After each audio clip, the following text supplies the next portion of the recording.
అనన్యకి ఎంత సంతోషంగా ఉందో. పెళ్లి కొడుకు ఫోటో చూసిన దగ్గర నుంచి అసలు భూమి మీద కాలు నిలవట్లేదు. ఎన్నో రోజుల నుండి ఎదురు చూస్తున్న వాళ్ళ పెళ్లి ఇప్పుడు జరగబోతుంది. పెళ్లి కొడుకు ఫోటో పట్టుకొని దానికి ముద్దులు పెట్టి గిరగిరా తిరుగుతూ మంచం మీద వాలిపోతుంది. ఎంత ముద్దుగా ఉన్నావురా ఫోటోలో అంటూ మెటికలు విరుస్తుంది. మన ప్రేమ దూరం అయిపోతుంది అనుకున్నాను. మన ప్రేమకి సమాధి కట్టేస్తారు అనుకున్నాను. ఎప్పటికీ మనం భగ్న ప్రేమికుల్లా మిగిలిపోతాము అనుకున్నాను. మన ప్రేమ ఓడిపోతుందనుకున్నాను. మరికొద్ది రోజుల్లో మన ప్రేమ గెలుస్తుంది. అయ్యో మై డియర్ నందా డార్లింగ్ అంటూ నా ఫోటోని చూసుకుంటూ సంబరపడిపోతూ ముద్దులు పెడుతూ ఉంటుంది. నాకు సంతోషంలో కన్నీళ్లు వస్తున్నాయి. మమ్మల్ని ప్రేమ గెలిపిస్తుంది. మనమిద్దరం ఒకటి అవ్వబోతున్నాం. లవ్ యూ నందా అంటూ ముద్దుల మీద ముద్దులు పెడుతుంది ఫోటోకి. అనన్య అని వాళ్ళ అమ్మ పిలవడంతో తను వెంటనే పైకి లేచి జుట్టు సరిచేసుకొని ఆ ఫోటో పట్టుకొని అమాయకంగా వచ్చి డోర్ ఓపెన్ చేస్తుంది. ఏంటమ్మా, అబ్బాయి నీకు నచ్చినట్టేనా? నీకు పూర్తిగా ఇష్టమైతేనే చెప్పు. ఇందులో బలవంతం ఏమీ లేదు. ఈ సంబంధం కాకపోతే ఇంకో సంబంధం అని అంది అమ్మ. నీ ఇష్టం లేకుండా ఏది జరగదు. నీకు ఇష్టమైతేనే చెప్పు. వెంటనే వాళ్ళకు ఓకే చెప్పేస్తాను. కానీ కాదు అనటానికి కూడా ఎలాంటి ఆస్కారం లేదు. మంచి ఫ్యామిలీ.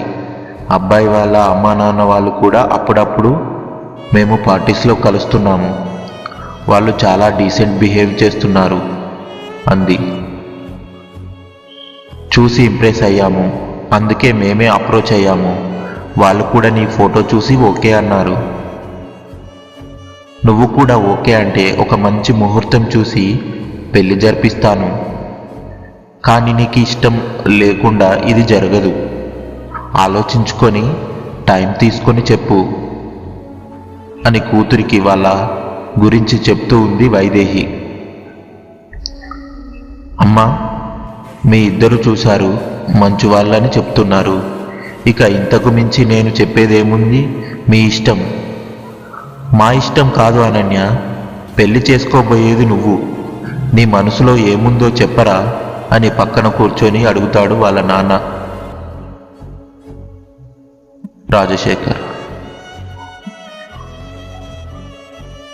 రాజశేఖర్ వైదేహిలకి ముచ్చటగా ఇద్దరు పిల్లలు. ఇద్దరూ అమ్మాయిలే. ఒక అమ్మాయికి పెళ్ళి అయిపోయి ఆస్ట్రేలియాలో సెటిల్ అయింది ఆకృతి. పెద్ద అమ్మాయి ఆకృతికి పెళ్ళి అవటం, తనకి ఇద్దరు పిల్లలు పుట్టడం, అక్కడ బిజీగా ఉండడంతో ఎప్పుడో ఒకసారి తప్ప ఇండియాకి రాదు. మళ్ళీ చెల్లి పెళ్లి వంక పెట్టుకొని రావాలని ప్రయత్నిస్తుంది. నాన్న, నా మంచి కోరే వాళ్ళు మీ ఇద్దరు నాకు ఎలాంటి సంబంధం తేవాలో, నాకు ఏది నచ్చుతుందో, నేను ఎక్కడ సంతోషంగా ఉంటానో మీకు తెలియదా? మీకు నచ్చిన అబ్బాయిని నేను చేసుకుంటాను. మాకు నచ్చిన అబ్బాయిని చేసుకుంటావని మాకు కూడా తెలుసు. కానీ నీ ఒపీనియన్ కూడా ఉండాలి కదరా. నాకు ఓకే అని చెప్పండి అని సిగ్గుపడుతూ లోపలికి వెళ్ళిపోతుంది. రాజశేఖర్ వెంటనే వియ్యంకుల వారికి ఫోన్ చేస్తాడు. హలో బావగారు, చెప్పండి ఏంటి విషయం అని చాలా అభిమానంగా పలకరిస్తాడు చంద్రశేఖర్. మాకు మీ సంబంధం అన్ని విధాలా నచ్చింది.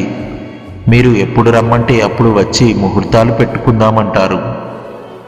అలాగే ఇంట్లో వాళ్ళతో చెప్పి ఒక మంచి రోజు చూసి మీకు కబురు చేస్తాము అని ఫోన్ పెట్టేసి చంద్రశేఖర్ వెంటనే సువర్చల అని పిలుస్తాడు. ఈ వీడియో నచ్చితే లైక్ చేసి సబ్స్క్రైబ్ చేయండి. పార్ట్ 2 కోసం కామెంట్ చేయండి. Waiting for part 2.